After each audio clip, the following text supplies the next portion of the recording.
Glow of physics में आप सबका स्वागत है।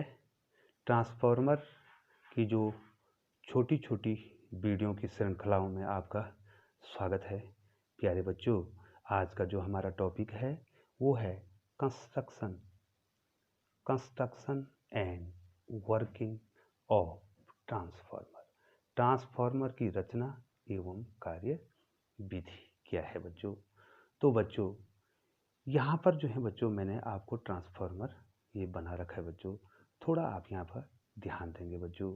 ये ट्रांसफॉर्मर क्या होता है बच्चों, इसमें एक लोहे की रॉड होती है। पहले मैं समझा देता हूँ बच्चों, लोहे की क्या होती है, रॉड होती है और वो पटलित होती है। मैं पहले सबसे पहले इसी पर फोकस कराना चाहूँगा बच्चों कि यहाँ पर क्या है, ट्रांसफॉर्मर में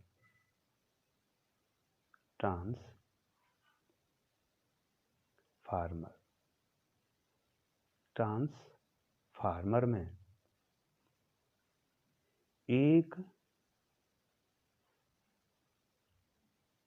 लोहे की पटलित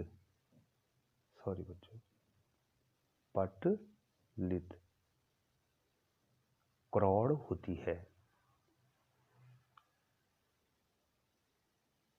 रॉड होती है, ठीक है बच्चों। पहला पॉइंट ये हो गया कि ट्रांसफॉर्मर में लोहे की एक पटलित लैमिनेटेड कोर होती है बच्चों। ये क्यों होता है इस प्रकार से बच्चों, पटलित कैसे करेंगे हम अब आपको बताते हैं बच्चों।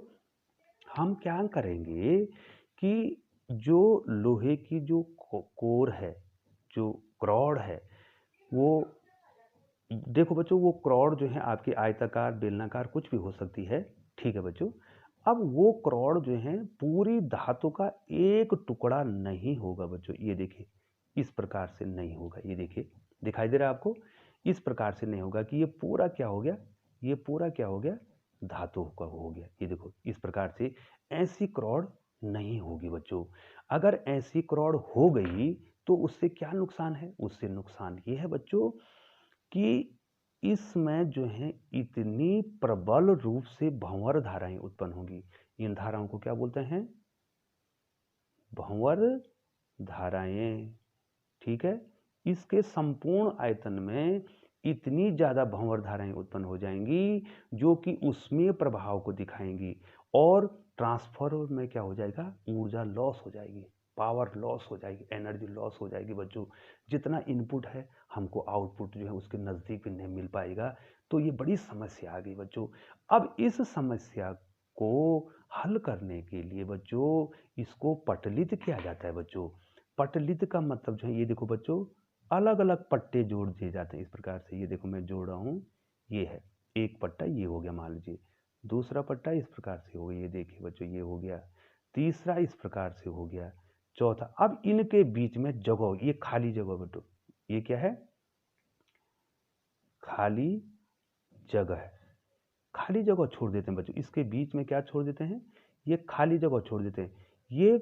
ये जो पट्टियां हैं ये एक दूसरे को कहीं नहीं छूती हैं।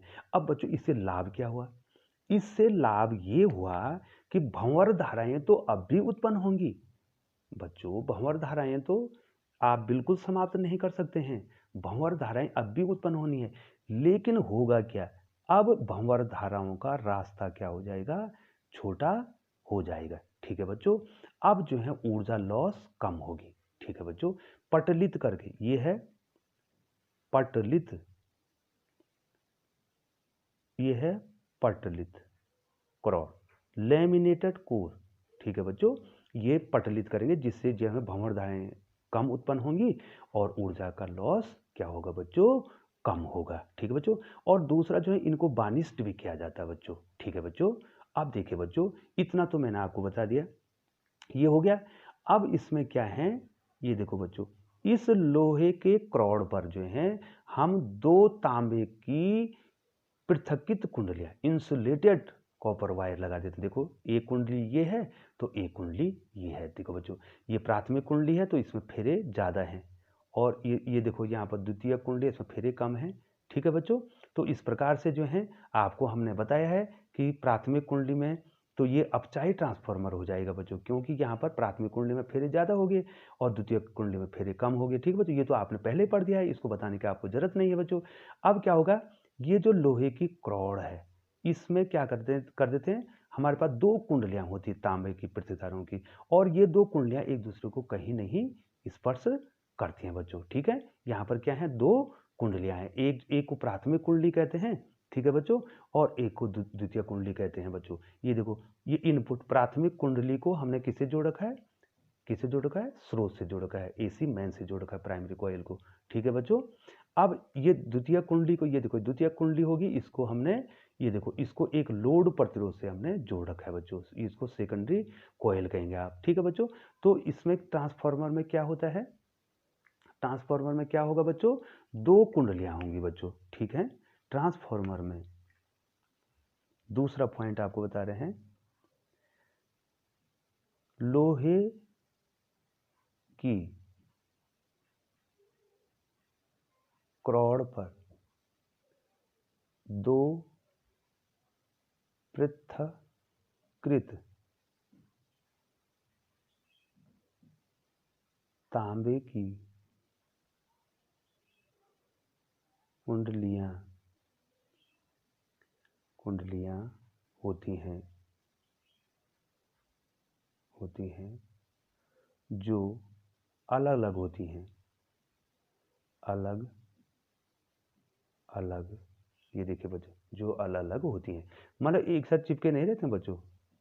ठीक है बच्चों, वो अलग अलग होते हैं। ठीक है बच्चों, एक कुंडली को प्राइमरी कुंडली, एक कुंडली को प्राथमिक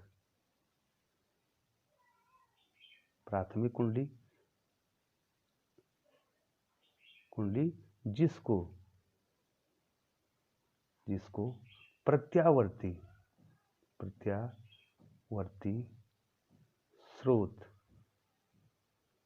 से जोड़ते हैं। ठीक है बच्चों, एक कुंडली को प्राथमिक कुंडली जो प्रत्यावर्ती स्रोत से जोड़ते हैं, तथा एक द्वितीयक कुंडली जिससे निर्गत वोल्टेज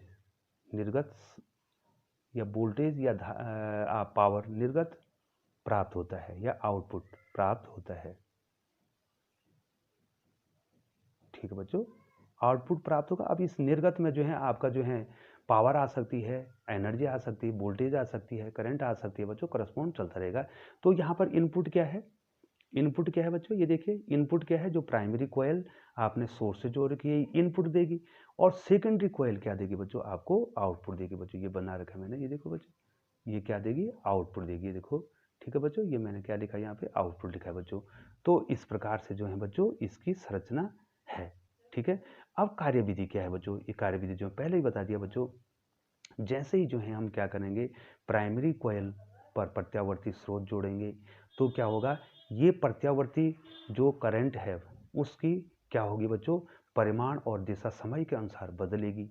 तो समय के अनुसार बदलेगी तो प्राथमिक कुंडली के फ्लक्स में क्या हो जाएगा, परिवर्तन हो जाएगा, और इसके कारण क्या हो जाएगा, ये जो लोहे की नर्म ये क्रॉड है, तो इसमें एक अर्धचक्र में धारा की दिशा एक तरफ हो जाएगी और दूसरे अर्धचक्र में दूसरी हो जाएगी, और ये क्या होगा, एक परिवर्ती विद्युत वाहक बल उत्पन्न कर देगा। ठीक है बच्चों, और इसका फ्लक्स प्राइमरी कॉइल है, इसका जो फ्लक्स है वो फ्लक्स इसमें भी पड़ रहा है, तो इसमें चेंज होगा तो इसमें भी चेंज होगा, और फैराडे के नियम के अनुसार जब फ्लक्स में परिवर्तन होता है तो उसमें एक प्रेरित विद्युत वाहक बल उत्पन्न हो जाता है और उससे प्रेरित धारा उत्पन्न हो जाती है। तो इसका फ्लक्स, इसका प्राइमरी कॉइल का फ्लक्स और सेकेंडरी कॉइल का फ्लक्स क्या होगा, आपस में बराबर होगा बच्चों। और इसमें फैराडे के नियम का, हाँ फेरों की संख्या अलग है, लेकिन फ्लक्स क्या होगा, दोनों का एक होगा बच्चों। तो बहुत बहुत धन्यवाद बच्चों।